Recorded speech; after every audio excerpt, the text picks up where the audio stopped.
चलिए, इकोनॉमी में आज हम एक कदम और आगे बढ़ेंगे। हम इकोनॉमिक सर्वे 2019-20 कंप्लीट कर रहे हैं, उसमें हमारा वॉल्यूम 2 है, वो ख़त्म होने की कगार पे ही है। आज हम चैप्टर 8 करेंगे, उसका नाम है इंडस्ट्री एंड इंफ्रास्ट्रक्चर। हमने बजट के लेक्चर्स में भी इसकी डिटेल में बहुत कुछ आपको बताया। बेहतरी इसी में है कि आप एक बार बजट के लेक्चर सुने। हर बार मैं ये कहता हूँ, शिक्षक हूँ, मैं कहता ही रहूँगा, मेरा कर्तव्य है। तो इंडस्ट्री एंड इंफ्रास्ट्रक्चर, शुरुआत करते हैं इंट्रोडक्शन के ही टॉपिक से। देखिए, हमारी कंट्री ने ये टारगेट रखा है कि 2024-25 तक $5 ट्रिलियन इकॉनमी का टारगेट अचीव किया जाएगा। तो फिर नेचुरली उस लेवल पर इन्वेस्टमेंट करनी होगी कंट्री में, ताकि एक जीडीपी ग्रोथ रेट एक्वायर कर सकें हम, अचीव कर सकें हम, जिससे कि एम्प्लॉयमेंट भी उस लेवल का जनरेट हो। लेकिन अब मुद्दा ये आ जाता है कि हमें सेक्टर आइडेंटिफाई करने होंगे जिसके बदौलत हम $5 ट्रिलियन इकॉनमी तक पहुंच सकते हैं। उन सेक्टर्स में अगर हम बात करें तो इंडस्ट्री की बहुत महत्वपूर्ण भूमिका है। तो इंडस्ट्रियल सेक्टर जो है, इट इज़ वेरी इंपॉर्टेंट अगर आपको $5 ट्रिलियन इकॉनमी तक जाना है। पहला रीज़न ये है कि इसका ग्रॉस वैल्यू एडिशन में बहुत इंपॉर्टेंट रोल रहता है, यानी कि जो आपकी कंट्री की आउटपुट आएगी, जो जीडीपी होगी, उसमें इसका कंट्रीब्यूशन बहुत इंपॉर्टेंट रहता है। दूसरा एस्पेक्ट, ये एम्प्लॉयमेंट पोटेंशियल बहुत रखता है।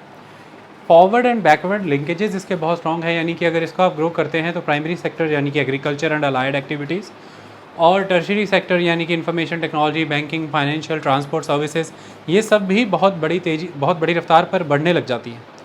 उदाहरण के तौर पर आप देखिए कि मान लीजिए कि आप एक ऑटोमोबाइल सेक्टर में हैं, आप गाड़ियाँ बनाते हैं, आपने एक कार बनाई। अब नेचुरली आप उस कार को मैन्युफैक्चर कर रहे हैं, तो उसकी मैन्युफैक्चरिंग के दौरान बहुत सी ऐसी आपको इनपुट की रिक्वायरमेंट है, इंटरमीडिएट गुड्स की रिक्वायरमेंट है। तो पहले तो आप एंसिलरी इंडस्ट्री को जन्म दे देंगे।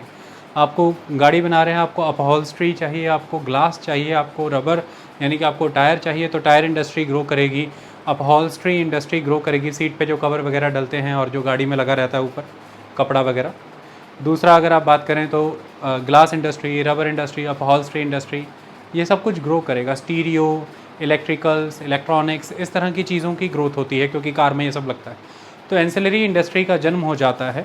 एक तो ये इसका बहुत स्ट्रॉन्ग बैकवर्ड लिंक है कि आप इन चीज़ों को इनपुट के तौर पर एब्जॉर्ब करते हैं। इसके अलावा जो सेकंड इंपॉर्टेंट एस्पेक्ट है वो ये है कि आपने कितनी बड़े पैमाने पर एग्रीकल्चर सेक्टर से भी इनपुट्स डिराइव किए।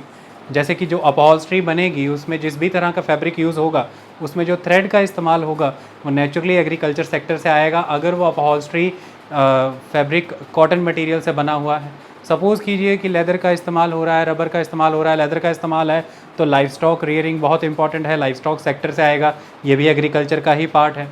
अगर रबर बन रहा है, टायर है, तो उसमें भी रबर का इस्तेमाल होगा, लेटेक्स का इस्तेमाल होगा, ये भी agriculture, forestry and allied sector का ही पार्ट है।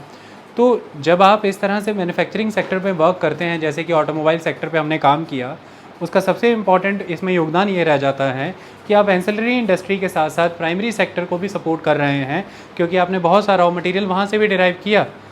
अनदर इम्पॉर्टेंट एस्पेक्ट, जब आप गाड़ियाँ बना रहे हैं, ये सब सामग्री आप तक पहुँच रही है, इनपुट्स आप तक पहुँच रहे हैं, वो तभी हो पा रहा है क्योंकि ट्रांसपोर्ट सेक्टर एग्जिस्ट कर रहा है। फिर आपने जब गाड़ियाँ बनाई, वो गाड़ियाँ बनने के बाद लोगों तक पहुँच रही हैं, वो तभी हो पा रहा है क्योंकि आपके पास एक ट्रांसपोर्ट सेक्टर है बहुत ही रॉबस्ट, तभी वो गाड़ियाँ लोगों तक भी पहुँच रही हैं।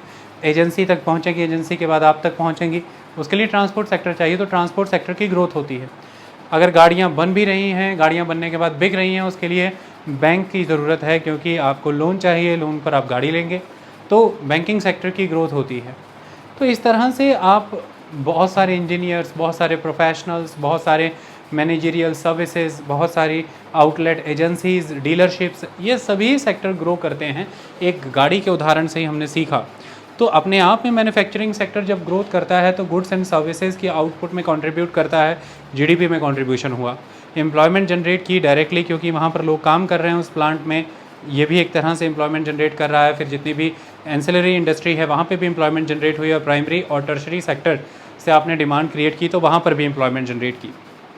इसके अलावा आपने बड़े स्तर पर कंट्री लेवल पर इंफ्रास्ट्रक्चर का इस्टेब्लिशमेंट किया, क्योंकि जब आप इस तरह की फैक्ट्री या फाउंड्री कोई भी लगाते हैं तो एक तरह का इंफ्रास्ट्रक्चर क्रिएशन हो रहा है। वहाँ तक आने के लिए सड़कों का निर्माण होगा, वो जो प्रोसेस है, जो प्लांट में प्रोसेस चल रहा है, वो सारा का सारा प्रोसेस साइंस एंड टेक्नोलॉजी को बढ़ावा देता है, बढ़ोतरी देती है, साइंटिफिक टेम्परामेंट इंक्रीज़ होता है कंट्री में, नई नई इनोवेशंस आती हैं, क्रिएटिविटीज़ होती हैं, तो एक इंफ्रास्ट्रक्चर इस्टेब्लिश होता है कंट्री लेवल पर। डिजिटल टेक्नोलॉजी की ग्रोथ होती है, गाड़ी में आज इंटरनेट ऑफ थिंग्स से लेकर के ऑटोमेटेड सेगमेंट तक बहुत से आस्पेक्ट हैं जो यूज़ हो रहे हैं। आपने अक्सर देखा गाड़ी में सेंसर्स लगे रहते हैं। ये सारी साइंस, ये टेक्नोलॉजी का विकास होता है जब आप इस तरह से ऑटोमोबाइल सेक्टर में इन्वेस्ट करते हैं, यानी कि आपने सेकेंडरी सेक्टर को पकड़ा और उसके माध्यम से आपने बहुत सी चीज़ों का विकास किया। इस तरह के फॉरवर्ड एंड बैकवर्ड लिंकेजेस हैं इस इंडस्ट्रियल सेक्टर के, जो एम्प्लॉयमेंट को कंट्रीब्यूट करते हैं, साइंस एंड टेक्नोलॉजी और अदर इंफ्रास्ट्रक्चर को कंट्रीब्यूट करते हैं, ग्रॉस डोमेस्टिक प्रोडक्ट यानी कि गुड्स एंड सर्विसेज के आउटपुट में कंट्रीब्यूट करते हैं और $5 ट्रिलियन इकॉनमी की तरफ आपको लेकर के जाते हैं। ये एक महत्वपूर्ण भूमिका इंडस्ट्रियल सेक्टर निभाता है। अब इंडस्ट्रियल सेक्टर की यदि हम बात करें तो 2019-20 में परिस्थितियाँ गड़बड़ रहीं 2018-19 के comparatively. All in all index of industrial production एक इम्पॉर्टेंट इंडेक्स होता है जिसके बेसिस पर आप इंडस्ट्रियल सेक्टर की सेहत को जांचते हैं। आप ये देखते हैं कि इंडस्ट्रियल सेक्टर कैसा परफॉर्म कर रहा था आईआईपी के बेसिस पे। इंडेक्स ऑफ इंडस्ट्रियल प्रोडक्शन जो है वो लगभग 77% कॉन्ट्रीब्यूशन उसमें मैन्युफैक्चरिंग सेक्टर का होता है, लगभग 14% कॉन्ट्रीब्यूशन उसमें माइनिंग का होता है, 8% कॉन्ट्रीब्यूशन उसमें इलेक्ट्रिसिटी सेक्टर का होता है, पावर का। तो इस तरह से वो बनता है। इंडेक्स ऑफ इंडस्ट्रियल प्रोडक्शन के बेसिस पर जो सेहत हमने जांची, उससे पता लगता है कि इंडस्ट्रियल सेक्टर की ग्रोथ 2019-20 के दौरान फर्स्ट हाफ के दौरान लगभग 0.6% रही, जबकि वही ग्रोथ 2018-19 के दौरान 5% के अराउंड थी। अगर हम उस इंडस्ट्रियल सेक्टर के भीतर मैन्युफैक्चरिंग सेक्टर की फिर बात करें तो फिर 2019-20 के फर्स्ट हाफ के दौरान वो ग्रोथ 0.9% रही, जबकि वही ग्रोथ 2018-19 के दौरान 4.9% थी। अगर आप रिफाइनरी सेक्टर्स की बात करें तो फिर वही ग्रोथ भारत में 2019-20 के फर्स्ट हाफ के दौरान -1.1% रही, जो कि ग्रोथ 2018-19 के दौरान 5.3% के अराउंड चल रही थी। अगर आप स्टील सेक्टर की बात करते हैं तो हाँ, इसमें ग्रोथ नज़र आई। ग्रोथ आपको 5.2% के अराउंड नज़र आती है, जबकि वही ग्रोथ 2018-19 के दौरान 3.6% के अराउंड थी। तो इस तरह से ओवरऑल जो इंडस्ट्रियल सेक्टर है ये सफ़र हुआ है 2019-20 में। आपने देखा भी होगा जीडीपी ग्रोथ रेट सफ़र होती रही थी, उसका बहुत अहम कारण इंडस्ट्रियल सेक्टर का सफ़र होना ही था।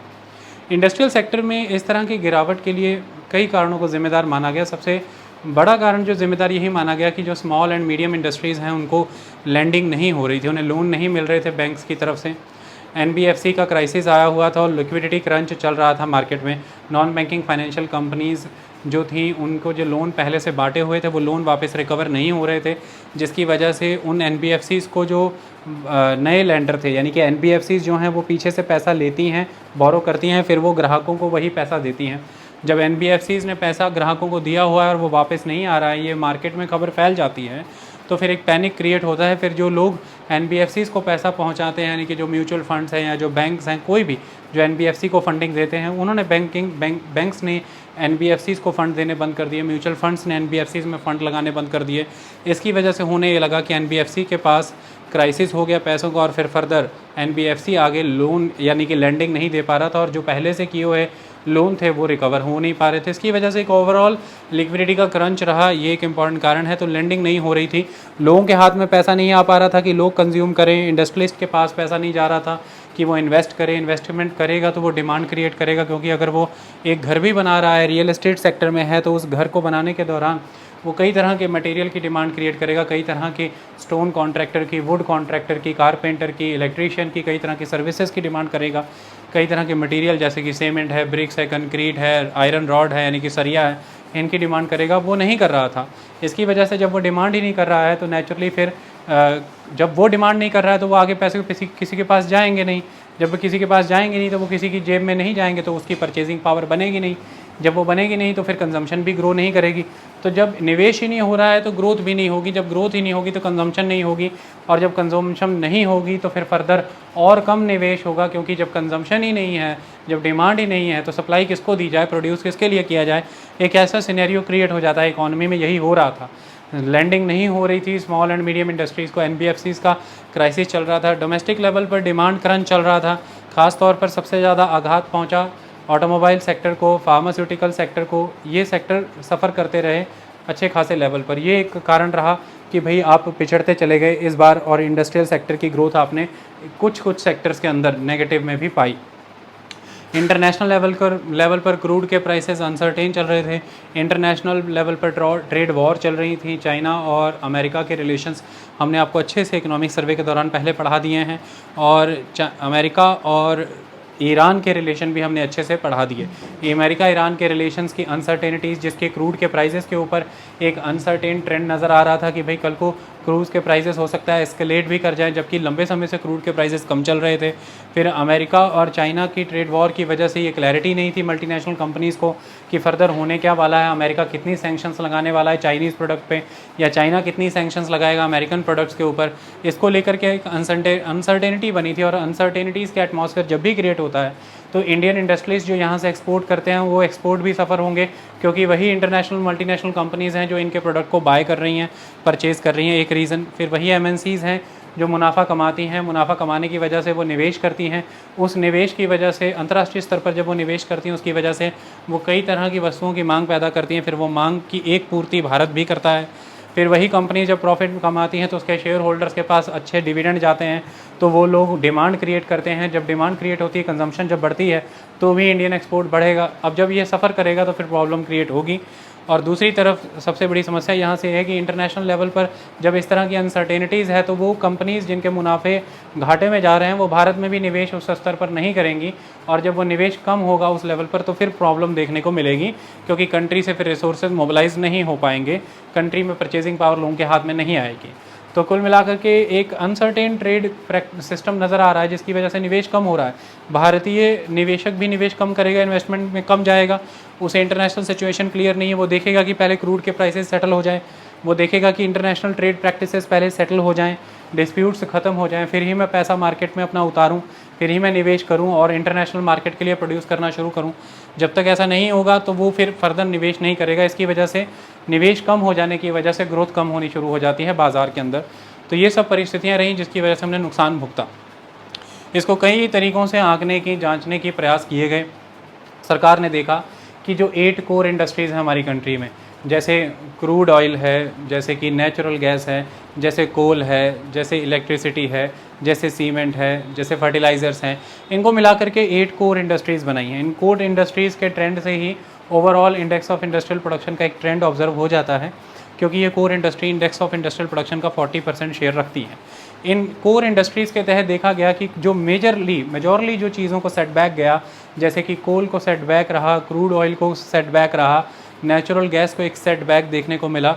लेकिन हाँ, कुछ सेक्टर में जैसे कि इलेक्ट्रिसिटी है उसने ग्रोथ दिखाया, फर्टिलाइज़र ने ग्रोथ दिखाया, स्टील ने ग्रोथ दिखाया। लेकिन सीमेंट ने, कोल ने, क्रूड ऑयल ने, नेचुरल गैस ने, इनको एक सेटबैक नज़र आया। और मैंने अभी आपको ट्रेंड बताया, जब इंडस्ट्रीज़ ही नहीं चल रही हैं, जब ट्रांसपोर्टेशन उस लेवल पर नहीं हो रहा है, जब तो फिर ultimately coal is a source of power, coal is a source of production, उसकी कंजम्पशन उस लेवल पर नहीं होगी। क्रूड ऑयल की कंजम्पशन उतनी फिर नहीं होगी, नेचुरल गैस की भी कंजम्पशन उस लेवल पर नहीं होगी, सीमेंट की कंजम्पशन नहीं होगी। रियल एस्टेट सेक्टर हॉल्ट पे खड़ा है, लैंडिंग उसको हो नहीं रही, उसकी इन्वेंट्रीज बन करके खड़ी हैं, वो बिक नहीं रहे, रियल एस्टेट ऑनर्स को, मालिकों को इनकम जा नहीं रही, इसकी वजह से वो सीमेंट की डिमांड फर्दर क्रिएट कर नहीं रहे। तो ये एक इंपॉर्टेंट एस्पेक्ट है। लेकिन हाँ, फर्टिलाइज़र ग्रो कर रहा है, क्योंकि हमने इंडिजीनियस फर्टिलाइज़र कंपनीज़ को बूस्ट देने की बात 2015 में ही कर दी थी, और फर्टिलाइज़र ग्रो हो रहा है, सब्सिडीज सरकार दे रही हैं। एग्रीकल्चर सेक्टर में एक ग्रोथ उस लेवल पर फर्टिलाइज़र कंजम्पशन की बनी हुई है, तो फर्टिलाइज़र आपको ग्रो होता दिखेगा। क्रूड स्टील की ग्रोथ देखी गई 1.5% के अराउंड, तो क्रूड स्टील भी ग्रो हो रहा है, क्योंकि इंटरमीडिएट गुड्स की ग्रोथ बनी हुई है कंट्री के अंदर। ये एक इंपॉर्टेंट चीज़ है। इलेक्ट्रिसिटी की कंजम्पशन है, क्योंकि गवर्नमेंट ने बहुत सारे नए एरियाज़ को इलेक्ट्रीफाई किया, जिन क्षेत्रों में पहले इलेक्ट्रिसिटी नहीं थी वहाँ पर उसको इलेक्ट्रीफाई किया है। अनदर एस्पेक्ट, बहुत सी जगहों पर जहाँ पर पहले लीकेजेस थी, बिजली की खपत हो रही थी लेकिन पता नहीं लगता था, उन लीकेजेस को रोका गया है। फिर स्मार्ट सिटी प्रोग्राम के तहत, और उसके बाद रूरल इलेक्ट्रिफिकेशन प्रोग्राम के तहत, रिमोट एरिया इलेक्ट्रिफिकेशन प्रोग्राम के तहत बिजली नए क्षेत्रों में पहुंचाई गई है, जिसकी वजह से इलेक्ट्रिसिटी कंजम्पशन आपको बढ़ता हुआ नज़र आता है। तो इलेक्ट्रिसिटी की बात करें, स्टील की बात करें, फर्टिलाइज़र की बात करें, इनमें ग्रोथ नज़र आया। लेकिन ओवरऑल 8 कोर इंडस्ट्रीज़ को अगर राउंड अप करें, इन सभी को मिला जुला करके नेट निकालने की बात करें, तो यस, नेट के मामले में हम पिछड़ते हुए नज़र आए हैं, गिरता हुआ सेक्टर ये नज़र आया है। सरकार यहाँ पर 2 एस्पेक्ट में इसको एवेल्युएट करती है कि भी देखते हैं कि ये काम कैसे कर रहा है, कैसे हो रहा है। एक है कि सेंट्रल पब्लिक सेक्टर एंटरप्राइजेस कैसे परफॉर्म कर रही है, दूसरा है कॉर्पोरेट सेक्टर कैसा परफॉर्म कर रहा है। सेंट्रल सेक्टर पब्लिक एंटरप्राइजेस की अगर हम बात करें तो 348 total central public sector enterprises हैं, PSUs जिन्हें आप कह सकते हैं, पब्लिक सेक्टर अंडरटेकिंग्स। 348 में से अगर हम बात करें तो लगभग 249 के अराउंड जो है वो वर्किंग है, 86 के अराउंड जो है वो कमर्शियली ऑपरेशन में नहीं आई हैं, और 13 जो है वो लिक्विडेशन की तरफ बढ़ चुकी हैं, यानी कि ख़त्म होने की तरफ बढ़ चुकी हैं। इनमें से 249 की अगर हम बात करें तो लगभग 178 जो है उन्होंने प्रॉफिट दिखाया और 1.75 लाख करोड़ का प्रॉफिट आपको नज़र आता है। रेस्ट जितनी भी 70 हैं उन्होंने लॉस दिखाए हैं और एक जो है उसने नो प्रॉफिट नो लॉस दिखाया है। इसमें से अगर 1.675 लाख करोड़ के प्रॉफिट की बात करें तो लगभग 32,000 करोड़ का लॉस दिखाया है 70 कंपनीज़ ने। इसको राउंड अप अगर किया गया तो हमने ये देखा है कि 15% से ग्रो हुए हैं हम सेंट्रल पब्लिक सेक्टर अंडरटेकिंग में। जनता का पैसा सरकार के पास जाता है, सरकार के वाया वो पैसा पब्लिक सेक्टर अंडरटेकिंग्स में लगता है, और अगर उसके बेसिस पे देखें कि फिर जनता के उस पैसे पर वृद्धि कितनी हुई है, जनता को फ़ायदा कितना हुआ है, तो फिर जनता के उस पैसे पर जनता को फ़ायदा जो हुआ है वो लगभग 4.5% से जो सेंट्रल पब्लिक सेक्टर अंडरटेकिंग है उनकी वेल्थ इंक्रीज़ हुई है, इस बार हमें ये दिखने में मिला है। तो ओवरऑल अगर राउंड अप कर दिया जाए, नेट निकाल दिया जाए, नुकसान करने वाली कंपनीज़ 70 और मुनाफा करने वाली कंपनीज़ जो कि हैं 178 के अराउंड, इनको सबको अगर नेट कर निकाला जाए तो फिर हम मुनाफे में रहे हैं सेंट्रल पब्लिक सेक्टर अंडरटेकिंग के मामले में। कॉर्पोरेट सेक्टर की अगर हम बात करें तो कॉर्पोरेट सेक्टर ने लगभग हर पैमाने पर एक नेगेटिव ट्रेंड दिखाया, चाहे वो कोई भी सेक्टर हो। कॉर्पोरेट सेक्टर में ख़ास तौर पर कैपिटल गुड्स के मामले में नेगेटिव ट्रेंड दिखाया, गिरती हुई नज़र आई कैपिटल गुड्स की मांग, क्योंकि देखिए जब उद्योग धंधे चल ही नहीं रहे हैं, जब मैन्युफैक्चरिंग ही नहीं हो रही है, तो फिर आपको मशीन्स की और अदर इक्विपमेंट्स की ज़रूरत नहीं होती है। तो मशीन्स एंड इक्विपमेंट की मांग गिर गई तो कैपिटल गुड्स इन्हीं को कहा जाता है, इनकी मांग गिर गई। अनदर इंपॉर्टेंट आस्पेक्ट, आप कंज्यूमर ड्यूरेबल्स की मांग को गिरते हुए देख रहे हैं, क्योंकि सबसे ज़्यादा कमी कंज्यूमर ड्यूरेबल्स के मामले में ऑटोमोबाइल सेक्टर ने दिखाई। ऑटोमोबाइल सेक्टर गिर गया मतलब कि कंज्यूमर ड्यूरेबल आइटम्स गिर गए। तो कंज्यूमर ड्यूरेबल आइटम्स की मांग ही जब गिर रही है, ऑटोमोबाइल सेक्टर जब गिर रहा है, तो फिर मशीन्स की और इक्विपमेंट की डिमांड कहाँ से क्रिएट होगी। इस वजह से मशीन एंड इक्विपमेंट की मांग भी वहाँ पर गिरती हुई नज़र आई। प्राइमरी गुड्स की मांग भी गिरती हुई नज़र आई, और इसके साथ साथ अगर कुछ क्षेत्रों में विकास नज़र आया तो वो इंटरमीडिएट गुड्स और consumer non durable goods. Consumer non durable goods से यहाँ पर मेरा मतलब है जो चीज़ें आप विद इन मिनट्स या विद इन आवर्स कंज्यूम कर जाते हैं, जैसे कि फूड्स हैं, बेवरेजेस हैं, पेरिशेबल गुड्स हैं, इनमें ग्रोथ नज़र आई। नेचुरली ये चीज़ें आप ग्रो करेंगे, जनसंख्या में वृद्धि नज़र आ रही है, सरकार की जो सरकारी योजनाएं चल रही हैं उसके माध्यम से लोगों तक जो राशन पहुंचाया जा रहा है, जो पैसा पहुंचाया जा रहा है, उसके माध्यम से वो इन चीज़ों को परचेज़ करके कंज्यूम कर पा रहे हैं। लेकिन मुद्दा ये है कि परचेजिंग पावर लोगों के हाथ में आनी ज़रूरी है, और वो तब आती है जब कैपिटल गुड्स की मांग बढ़ती है, जब कंज्यूमर नॉन ड्यूरेबल गुड्स की मांग बढ़ती है। तो हमें लगता है कि जीडीपी ग्रो कर रही है क्योंकि लोगों के हाथ में पैसा आ रहा है, लेकिन ऐसा नहीं हो रहा था। तो कंज्यूमर ड्यूरेबल गुड्स की मांग गिरी, कैपिटल गुड्स की मांग गिरी, लेकिन कंज्यूमर नॉन ड्यूरेबल गुड्स आपको बढ़ती हुई नज़र आएंगी, इंटरमीडिएट गुड्स आपको बढ़ती हुई नज़र आएंगी। ये एक इंपॉर्टेंट चीज़ है। हो ये रहा है कि कंपनीज प्रोड्यूस कर रही हैं, उस प्रोडक्शन के दौरान बहुत सी इंटरमीडिएट गुड्स की ज़रूरत पड़ती है कंपनी को प्रोडक्शन करने के लिए, वो आपको एक लेवल पर ग्रोथ में नज़र आएंगी। कारण ये हो पा रहा है कि कंपनीज प्रोड्यूस कर रही हैं, लेकिन कंपनीज़ की इन्वेंट्री मेंटेन हो रही है, फर्दर कंपनी सेल करने में असमर्थ रह पा रही है, लोगों के पास डिमांड नहीं है। रूरल एरिया में इंडिया में डिमांड गिरी हुई थी। जब रूरल डिमांड गिरी हुई है तो बड़े स्तर पर भारत की जनसंख्या यानी कि 68% पॉपुलेशन रूरल एरिया में रहती है। ओवरऑल डिमांड भारत की गिरी हुई है। जब इस तरह से डिमांड गिरी हुई पाई जा रही है तो कंपनीज़ ने एक लेवल तक जब प्रोडक्शन की, इंटरमीडिएट गुड्स की मांग बनी हुई है, लेकिन फर्दर वो उसे डिसबर्स नहीं कर पा रही हैं, उसे बेच नहीं पा रही हैं, क्योंकि ओवरऑल डिमांड गिरी हुई है। इस वजह से कंपनीज़ ने फिर प्रोडक्शन भी एट द एंड आकर के होल्ड करनी शुरू की, कम करनी शुरू की, जिसका नतीजा नज़र आया कि ले ऑफ होने शुरू हो गए थे। तो इंटरमीडिएट गुड्स में एक लेवल पर आपको ग्रोथ दिखी, सेकंड कंज्यूमर नॉन ड्यूरेबल में आपको एक लेवल पर ग्रोथ दिखी, लेकिन कंज्यूमर ड्यूरेबल में ग्रोथ नहीं दिखी, कैपिटल गुड्स में ग्रोथ नहीं दिखी, प्राइमरी गुड्स में आपको ग्रोथ नहीं दिखी, मशीन्स एंड इक्विपमेंट्स में आपको ग्रोथ नहीं दिखी, ये नज़र आया। एक्सपोर्ट्स के मामले में अगर हम बात करें तो जो लेबर इंटेंसिव इंडस्ट्री है हमारी, जिसके बेसिस पर हम अच्छी खासी लेबर को एब्जॉर्ब करते हैं और वो इंडस्ट्री एक्सपोर्ट करती है, जिसमें कि टेक्सटाइल इंडस्ट्री आती है, लेदर इंडस्ट्री आती है, बेसिक मेटल्स आते हैं, जेम्स एंड ज्वेलरी आती है, ये भी अंडर परफॉर्म रहे हैं। ये एक महत्वपूर्ण चीज़ है। इस दौरान 2019-20 के फर्स्ट हाफ के दौरान ये सेक्टर भी अंडर परफॉर्म रहे, यानी कि लेबर इंटेंसिव इंडस्ट्री हमारी जो एक्सपोर्ट ओरिएंटेड थी वो अंडर परफॉर्म रही। इसकी वजह से लोगों को रोज़गार उस लेवल पर नहीं मिला, उनके हाथ में परचेजिंग पावर नहीं आई। इसकी वजह से जो डोमेस्टिक डिमांड है वो फॉल कर गई, और इसकी वजह से ही हमारी जो डोमेस्टिक इंडस्ट्री की प्रोडक्शन होकर के सेल होनी थी वो फॉल कर गई। तो कॉर्पोरेट सेक्टर के मुनाफे भी वहाँ पर हार्म हो गए, और इंडस्ट्रियल सेक्टर में ओवरऑल गिरावट के लिए सबसे ज़्यादा जिम्मेदार अगर कोई सेक्टर रहा तो वह मैन्युफैक्चरिंग सेक्टर रहा, यानी कि सबसे ज़्यादा गिरावट मैन्युफैक्चरिंग सेक्टर ने दिखाई। मैंने आपको बताया कि 0.9% की आपको ग्रोथ दिखा रहा है मैन्युफैक्चरिंग सेक्टर, जबकि पिछले साल 2018-19 के दौरान फर्स्ट हाफ के दौरान वही ग्रोथ आपको 4.9% के दौरान नज़र आती है। तो 4.9% कहाँ ठहरता है और 0.9% कहाँ ठहरता है, 4% से आप पिछड़ करके चल रहे हैं, ये एक महत्वपूर्ण चीज़ है। तो ये एक एनालिसिस रहा। अब इसमें सरकार कहती है कि कुछ प्रयास हैं, उन प्रयासों को अगर आंका जाए तो फिर वहाँ से हम एनालिसिस करते हैं कि हम कहाँ खड़े हैं, कहाँ नहीं खड़े हैं। सरकार कहती है कि स्टार्टअप इंडिया प्रोग्राम 15 अगस्त 2015 से स्टार्ट किया गया, उसमें हम कहाँ रहे। स्टार्टअप के तहत सरकार कहती है इनोवेशन आता है, न्यू यूथ इसमें नए वेंचर्स में आता है, इंडस्ट्रियल सेक्टर में न्यू इन्वेस्टमेंट्स आती हैं, न्यू फर्म क्रिएशंस होती है। इसके लिए सरकार कहती है कि हमने स्टार्टअप के क्षेत्र में एक ग्रोथ देखी है, और सरकार कहती है कि हमने इसके लिए प्रयास भी बहुत किया। जैसे अगर स्टार्टअप किसी तरह का फंड मोबिलाइजेशन कर रहा है तो उसके ऊपर इनकम टैक्स चार्ज नहीं होगा, ये एक इंपॉर्टेंट चीज़ है।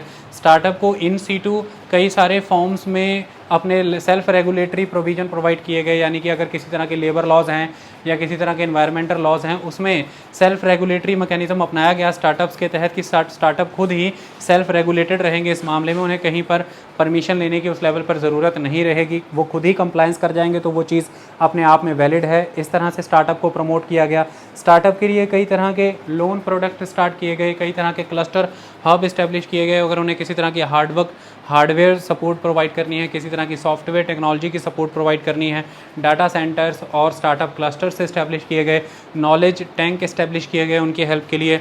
इस तरह के स्टार्टअप हब स्टार्ट किए गए जहां से वो अपने स्टार्टअप स्टार्ट करने के लिए नॉलेज ले सकते हैं, आइडियाज़ ले सकते हैं। सीड फंड की शुरुआत की गई जिसके माध्यम से उन्हें शुरुआती तौर पर फंडिंग हो सके। ये सारे प्रयास किए हैं जिसके तहत स्टार्टअप आ सके, स्टार्टअप के माध्यम से नई फर्म्स की क्रिएशन हो सके, न्यू इनोवेशंस आ सकें, रिसोर्सेज को ऑप्टिमल यूटिलाइजेशन हो सके, रिसोर्स एफिशिएंसी कंट्री अचीव करे, और इसी के माध्यम से हम एम्प्लॉयमेंट की ओर बढ़ें और इन्वेस्टमेंट ज़्यादा इंक्रीज़ हो और हम ग्रोथ को अचीव करें, तो $5 ट्रिलियन इकोनॉमी की तरफ हम बढ़ें। सरकार कहती है इसके प्रयास के लिए हमने ईज़ ऑफ डूइंग बिजनेस को बढ़ाया ताकि भारत में निवेश हो। ईज़ ऑफ डूइंग बिजनेस में सरकार कहती है कि लगभग डूइंग बिजनेस रिपोर्ट अगर वर्ल्ड बैंक की मानी जाए 2019 की, तो भारत 190 कंट्रीज़ में 63rd पोजीशन पे है, जबकि भारत 2018 में 77th पोजीशन पर था।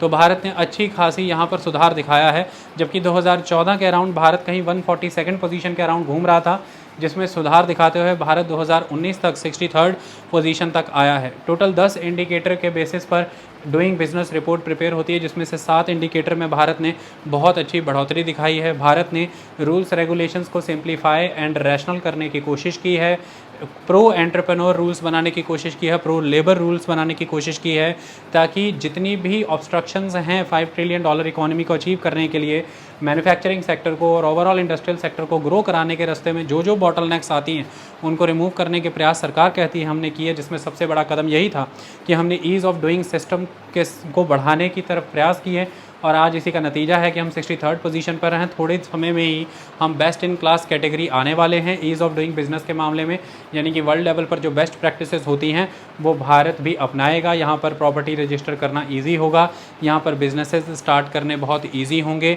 यहाँ पर बिजनेसेस को बाद में लिक्विडेट करना भी ईजी होगा, लेबर लॉस के साथ कंप्लायंस करना बहुत ईजी होगा।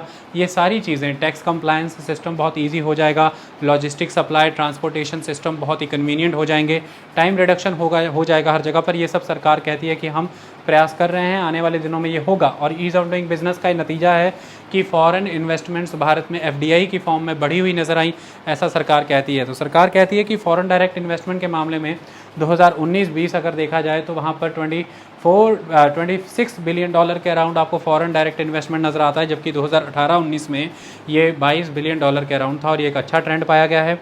FDI आना भारत में अच्छा होता है रोज़गार के मामले में भी, और अनदर आस्पेक्ट वो स्किल्स लेकर के आते हैं, टेक्नोलॉजी लेकर के आते हैं और कैपिटल लेकर के आते हैं। तो FDI के आने से तीनों चीज़ें आती हैं। सपोज़ कीजिए आपकी कंट्री में मैकडोनल्ड ओपन हुआ, वो अपने साथ बेस्ट प्रैक्टिसेस भी लाएंगे, स्किल्स भी लाएंगे, टेक्नोलॉजी भी लाएंगे, बेटर मैनेजमेंट प्रैक्टिसेस भी लाएंगे, और अपना इंफ्रास्ट्रक्चर भी आपको कंट्रीब्यूट करेंगे। आपकी कंट्री से डिमांड क्रिएट करेंगे, एम्प्लॉयमेंट चाहिए होगी उनको, आपकी कंट्री से डिमांड क्रिएट करेंगे, रॉ मटेरियल चाहिए मैकडोनल्ड बनाने के लिए, ट्रांसपोर्टेशन सर्विसेज, इलेक्ट्रिसिटी कंजम्पशंस, उनको फिर वो यूज़र फीस पे करेंगे, ये आपको फ़ायदा होगा। तो आपके यहाँ पर प्रॉपर्टी के रेट मार्केट वैल्यू उनकी इंक्रीज़ होगी, इससे आपको फ़ायदा होगा। रेवेन्यू स्टैम्प्स के तौर पर सरकारों को रेवेन्यू रिसीव होगा जब वो प्रॉपर्टीज़ को रजिस्टर करेंगे, परचेज़ करेंगे, इससे आपको लाभ होगा। तो फॉरेन डायरेक्ट इन्वेस्टमेंट के क्षेत्र में सरकार कहती है कि हमने ईज़ ऑफ डूइंग बिजनेस के क्षेत्र में बढ़ोतरी की है, अच्छा किया है। इसकी वजह से हमें देखने को मिलता है कि इंटरनेशनल इन्वेस्टर का सेंटीमेंट भारतीय इकॉनमी के साथ जुड़ा हुआ है।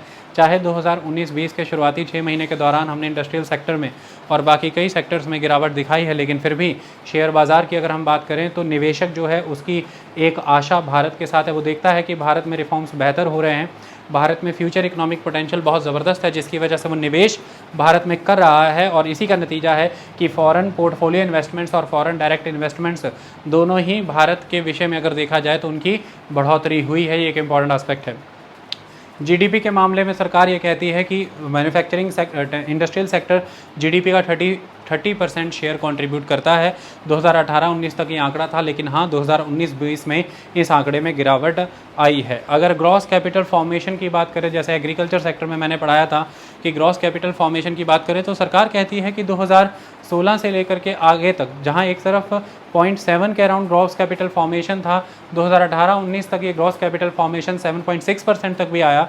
ज़बरदस्त बढ़ोतरी है। लेकिन हाँ 2019-20 के अराउंड ये ग्रॉस कैपिटल फॉर्मेशन गिरा हुआ है, यानी कि जो भी इंडस्ट्रियल सेक्टर में एग्जिस्टिंग एसेट्स हैं और जो यानी कि पहले के ऑक्यूपाइड क्रिएटेड एसेट्स थे और जो न्यूली एक्वायर्ड एसेट्स हैं उनकी जो वैल्यू है that is the gross capital formation. अब ये तब बेहतर होता है जब आपकी इकोनॉमी ग्रो करती है, क्योंकि आप ज़्यादा से ज़्यादा इन्वेस्टमेंट करते हैं, ज़्यादा से ज़्यादा इंफ्रास्ट्रक्चर क्रिएट होता है, ज़्यादा से ज़्यादा एसेट्स डेवलप होते हैं। लेकिन जब इकॉनमी उस लेवल पर ग्रो नहीं करती तो ये फिर नहीं अचीव हो पाता। और ये आंकड़ा भी हमें यही बता रहा है कि 2019-20 की परिस्थिति सिचुएशन ब्लीक है, उसको हमें इम्प्रूव करने की ओर बढ़ना है। ये सारा का सारा डाटा 2019-20 के अराउंड एक इंट्रोडक्शन के दौरान आपको इन चीज़ों के माध्यम से इन्होंने बताया। इसके बाद जो मेन आ जाता है दैट इज़, अब हम इसका एनालिसिस करेंगे sector wise issues and initiative. देखिए sector wise issues and initiative में सबसे पहले हम स्टील की बात करते हैं। जब हम स्टील की बात करते हैं तो यहाँ पर मैंने कुछ डाटा भी लिखा है, वो आपके काम आ जाएगा। स्टील के मामले में ये पाया गया कि 2018-19 में जो क्रूड स्टील है, क्रूड स्टील उसे कहा जाता है जो जब लिक्विड फॉर्म में स्टील होती है उसके बाद जो उस स्टील का फर्स्ट वर्जन क्रिएट होता है। पुराने मिल कल्चर में अगर कहें तो उसे इनगॉट्स कहा जाता था, आज के मिल कल्चर में अगर हम बात करें तो उसे सेमीज़ कहा जाता है। तो उसे ही हम क्रूड स्टील के तौर पर जानते हैं। उसके बाद फिर जब उसे हम कई तरह की शेप्स में यानी कि लंबी रॉड शेप्स में कन्वर्ट करते हैं फैक्ट्री में यूटिलाइजेशन के लिए, तो वो फर्दर फिर फिनिश्ड स्टील के तौर पर डेवलप हो जाती है। मार्कर चल नहीं रहे, नए लेकर के आएंगे। अब इसके प्रोसेस में ये कहा जाता है कि 2018-19 की बात करें तो 109.2 मिलियन टन इंडिया की क्रूड स्टील की प्रोडक्शन रही 2018-19 में। और इंडिया में आपको बता दूं कि second largest crude steel producer है आफ्टर द चाइना। तो India is the second largest crude steel producer after China. ये फैक्ट इंपॉर्टेंट है। 2018-19 में 109.2 मिलियन टन हमारी क्रूड स्टील प्रोडक्शन रही। और इंडिया थर्ड लार्जेस्ट कंज्यूमर है फिनिश्ड स्टील का। फर्स्ट कंज्यूमर चाइना है, second United states of America है, थर्ड इंडिया है। तो दोनों ही मामलों में जापान अब भारत से पीछे है। चाहे वो क्रूड स्टील प्रोडक्शन की बात हो, जापान भारत से पीछे है, चाहे वो फिनिश्ड स्टील की कंजम्पशन की बात हो, जापान भारत से पीछे है। इस मामले में भारत क्रूड स्टील के मामले में दूसरे स्थान पर है प्रोडक्शन को लेकर के, और फिनिश्ड स्टील की कंजम्पशन को लेकर के तीसरे स्थान पर आ चुका है। ये जो हमने ये बताया कि क्रूड स्टील के मामले में 109.2 मिलियन टन 2018-19 में हमने देखने को मिला। अब हुआ ये है कि जब हम 2019 की बात करते हैं टिल अक्टूबर, यानी कि फाइनेंशियल ईयर 2019-20 की बात करें तो अप्रैल से स्टार्ट होकर के अक्टूबर तक 2019 में हमें 64.3 मिलियन टन प्रोडक्शन दिखती है क्रूड स्टील की। तो वो लगभग अगर इसी समय में 2018 को लेते तो 2018 के अप्रैल से अक्टूबर के कंपैरिजन में 2019 के अप्रैल से अक्टूबर में हमें ये जो दिखा 64.3 मिलियन टन, ये 1.5% की ग्रोथ दिखाता है क्रूड स्टील के मामले में। ये एक पॉजिटिव ट्रेंड दिखाया गया इकोनॉमिक सर्वे में कि ये देखने को मिला। दूसरी बात, फिनिश्ड स्टील प्रोडक्शन जो कंट्री की वो 2018-19 में जो रही वो 137.2 मिलियन टन रही। लेकिन अगर आप फिनिश्ड स्टील की प्रोडक्शन बात करते हैं अप्रैल 1 से अक्टूबर तक 2019 में, यानी कि टिल अक्टूबर 2019, तो वो फिर रही सिर्फ और सिर्फ 59.73 मिलियन टन, ये कम नज़र आती है। तो फिनिश्ड स्टील प्रोडक्शन कम रही। देखिए, स्टील प्रोडक्शन का आंकड़ा बहुत महत्वपूर्ण हो जाता है अपने आप में, वो इसकी वजह से हो जाता है कि आपके घर में पानी के गिलास से, चम्मच से लेकर के इंडस्ट्री लेवल पर हर गाड़ी, मोटरसाइकिल और हवाई जहाज़ तक स्टील का इस्तेमाल होता है। तो स्टील की कंजम्पशन, स्टील की प्रोडक्शन किसी कंट्री की ग्रोथ से जुड़ी हुई होती है सीधे सीधे, कि इस कंट्री में कैसा काम कर रहा है मैन्युफैक्चरिंग सेक्टर, इंडस्ट्रियल सेक्टर, और एम्प्लॉयमेंट का, जीडीपी का सिनेरियो क्या है। इंटरनेशनल लेवल पर आपको पता है कि ग्लोबल डिमांड में एक फॉल है, ज़बरदस्त फॉल देखा गया, जिसकी वजह से ग्लोबल इन्वेस्टमेंट्स रिड्यूस हो रखी हैं, और उसी की वजह से फर्दर एक विशियस साइकिल है कि ग्लोबल कंजम्पशन भी फॉल। इसमें सबसे बड़ी परेशानी आ गई जब अमेरिका और चाइना के बीच में ट्रेड डिस्प्यूट उभर करके सामने आ गया। उस ट्रेड डिस्प्यूट की वजह से वो ये रहा है कि इंटरनेशनल लेवल पर मल्टीनेशनल कंपनीज़ जो चाइना में लगी हुई हैं, चाहे वो अमेरिकन हैं या किसी भी और कंट्री की हैं, क्योंकि चाइना ने अमेरिका से आने वाले प्रोडक्ट्स के ऊपर रोक लगाई, और चाइना क्योंकि क्रूड स्टील का इतना बड़ा प्रोड्यूसर भी है, और चाइना क्योंकि फिनिश्ड स्टील का इतना बड़ा कंज्यूमर भी है, क्योंकि असेंबली हब के तौर पर जाना जाता है वर्ल्ड की, और ऐसे में अगर उस कंट्री पर अमेरिका किसी तरह से रोक लगा रहा है, इकोनॉमिक सैंक्शंस लगा रहा है, तो इसका बहुत बड़ा प्रभाव अंतर्राष्ट्रीय अर्थव्यवस्था पर पड़ जाता है, क्योंकि फिर चाइनीज़ प्रोडक्ट कहीं कंज्यूम नहीं हो रहे हैं उस लेवल पर अमेरिकन एंड पर, और अमेरिका की अलायंस कंट्रीज़ में, क्योंकि वो फिर उनको भी रोकेगा कंज्यूम करने से। इससे फिर ओवरऑल जो कंपनीज़ चाइना में इन्वेस्टमेंट करके बैठी हैं, उनकी प्रॉफिट जो प्रोजेक्शन है, प्रॉफिट जो आस्पेक्ट है, उस पर एक अटैक होता है, उस पर एक नुकसान आता है, और इसका सीधा सीधा नतीजा दिखता ये है कि आपको ग्लोबल लेवल पर एक अनसर्टेनिटी है जो ट्रेड की, उसकी वजह से जो कमाइयों में कमी आ रखी है, उसकी वजह से एक निवेश की कमी हो जाती है, और वैसे ही ग्लोबल डिमांड फॉल चल रही है। तो क्रूड के प्राइसेस कम चल रहे हैं, और जो क्रूड प्रोड्यूसिंग कंट्रीज़ हैं उनकी आमदनियाँ कम चल रही हैं। इसकी वजह से वहाँ पर भी फिर इंफ्रास्ट्रक्चर प्रोजेक्ट्स में कमी है, और स्टील की कंजम्पशन में कमी होगी। इसकी वजह से भी स्टील का प्रोडक्शन कंजम्पशन कम हो जाएगा, और उद्योग धंधे, रोज़गार, माइनिंग, इन सभी क्षेत्रों में इसका एक इम्पैक्ट देखने को मिलेगा। तो फिर ये सारे सिनेरियो अगर इम्प्रूव होते हैं, अगर एमिशन नॉर्म्स आते हैं, उसके बाद जब ऑटोमोबाइल सेक्टर की मांग फिर से आएगी भारत स्टेज 6 आने के बाद, तो फिर ऑटोमोबाइल सेक्टर को डोमेस्टिक डिमांड से एक बूस्ट मिलेगा, उसकी वजह से स्टील कंजम्पशन फिर से बढ़ जाएगा। ट्रांसपोर्ट, कम्युनिकेशन, ये सेक्टर फिर से बढ़ेंगे, स्टील कंजम्पशन बढ़ेगा। जब ओवरऑल डिमांड सिनेरियो इंक्रीज़ होगा, तो ओवरऑल मैन्युफैक्चरिंग इंक्रीज़ होगी, चाहे फिर वो हैंड टूल्स की हो, चाहे फिर वो किसी भी तरह के इलेक्ट्रिकल या अदर अप्लाइंसेस की बात हो, मशीनरीज़ की बात हो, एग्रीकल्चरल इम्प्लीमेंट्स की बात हो, किसी भी चीज़ की बात करें, चाहे ऑटोमोबाइल सेक्टर की बात हो, तो फिर स्टील कंजम्पशन बढ़ेगा। इसके लिए डिमांड रिवाइव करनी ज़रूरी है। जब वो होगा तो इसमें भी एक विकास देखने को हमें मिलेगा। अगर हम कोल की बात करें, सेक्टर वाइज जब हम इनिशिएटिव देख रहे हैं, तो कोल वाइज अगर रॉ कोल की बात करें तो 2018-19 में 730.4 मिलियन टन रॉ कोल का प्रोडक्शन हुआ। देखिए, ये आंकड़े जो इकोनॉमिक सर्वे से एज इट इज़ ही पूछ लिए जाते हैं कई बार प्रीलिम्स में, इसलिए मैं ये आंकड़े यहाँ पर लिखने पड़े मुझे।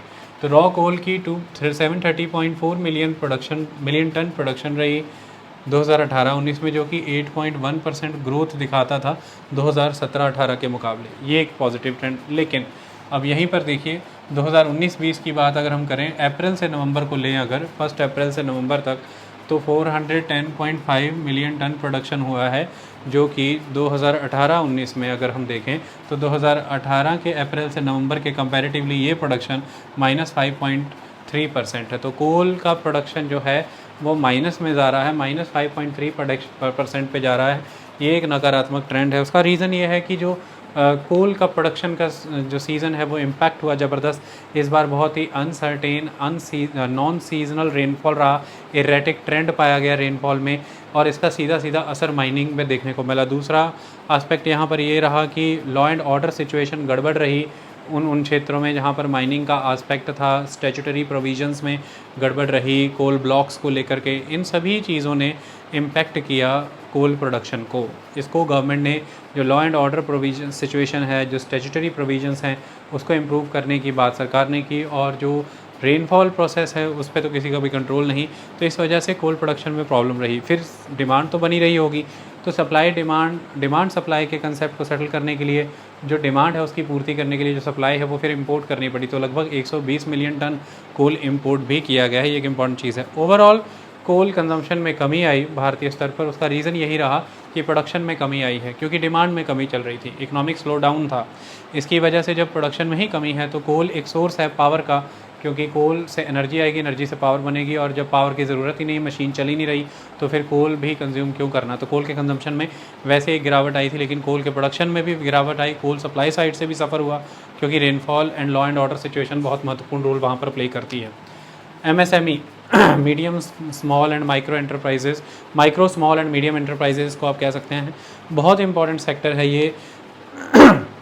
सोशल इकोनॉमिक डेवलपमेंट आस्पेक्ट से अगर देखें तो इट इज़ वेरी इंपॉर्टेंट। सबसे इंपॉर्टेंट आस्पेक्ट इसका ये है कि ये एम्प्लॉयमेंट में बहुत इंपॉर्टेंट रोल प्ले करता है। सेकंड, ये एंटरप्रेन्योरशिप के टेम्परामेंट को फॉस्टर करता है।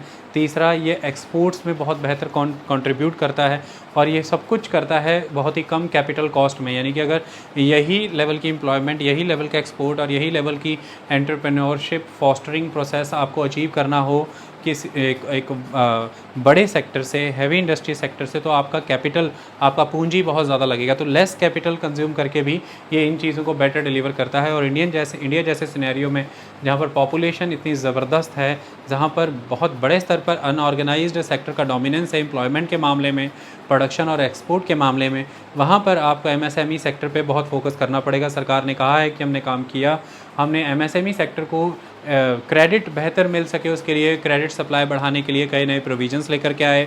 हमने उसको बेहतर मार्केट एक्सेस प्रोवाइड करने की कोशिश की कि उन्हें मार्केट इंडिया में और इंटरनेशनली बेटर वे में मिल सके। हमने ईज़ ऑफ डूइंग बिजनेस के सिस्टम को प्रमोट किया। हमने MSME सेक्टर की टेक्नोलॉजी अपग्रेडेशन के लिए प्रयास किए। हमने ह्यूमन रिसोर्स डेवलपमेंट और स्किल डेवलपमेंट के विषय में प्रयास किया। तो सरकार कहती है कि चाहे टेक्नोलॉजी अपग्रेडेशन की बात हो, चाहे ह्यूमन रिसोर्स स्किल डेवलपमेंट की बात हो, चाहे क्रेडिट एक्सेसिबिलिटी की बात हो, चाहे मार्केट एक्सेस की बात हो, हमने हर क्षेत्र में काम किया। और उसके रिलेटेड सरकार ने के वाया इकोनॉमिक सर्वे में एक बॉक्स में सारा प्रोविज़न दिया गया है, चाहे वो इंटरेस्ट रेट सबवेंशन की बात हो, चाहे क्रेडिट सप्लाई की बात हो, ये सारे चीज़ें प्रोविजंस हमने बजट के लेक्चर में डिटेल में पढ़ाए हैं। आप वहाँ पे जाके सुन लें। इकोनॉमिक सर्वे के माध्यम से हमने इसे बता दिया कि ये sector is very very important sector, इस पर काम करना ज़रूरी है। सरकार ने कहा कि हमने किया। टेक्सटाइल एंड अपैरल सेक्टर की बात अगर हम करें तो मैन्युफैक्चरिंग की ओवरऑल अगर हम बात करें तो मैन्युफैक्चरिंग इन इटसेल्फ में, इंडस्ट्रियल सेक्टर में सबसे बड़ा रोल मैन्युफैक्चरिंग सेक्टर का है। और मैन्युफैक्चरिंग की अगर हम बात करें तो 18% मैन्युफैक्चरिंग में कंट्रीब्यूट करता है टेक्सटाइल सेक्टर, और 2% GDP में कंट्रीब्यूट कर रहा था टेक्सटाइल सेक्टर। ये 2017-18 का आंकड़ा यहाँ पर दिया गया है कि मैन्युफैक्चरिंग में इसका कंट्रीब्यूशन 18% और GDP में इसका कंट्रीब्यूशन 2%। और 2018-19 की बात करें तो textile, clothing and other exports की जो आंकड़ा रहा वो 12% रहा। तो एक्सपोर्ट्स में इसका आंकड़ा 12% है। मैन्युफैक्चरिंग, एक्सपोर्ट्स, GDP सबका आंकड़ा देखें तो बहुत महत्वपूर्ण है, लेकिन इन सबसे महत्वपूर्ण आंकड़ा ये है कि ये एक बहुत ही सॉलिड लेबर इंटेंसिव इंडस्ट्री है। भारत जैसे देश में जहाँ पर इतने बड़े स्तर पर अनस्किल्ड, सेमी स्किल्ड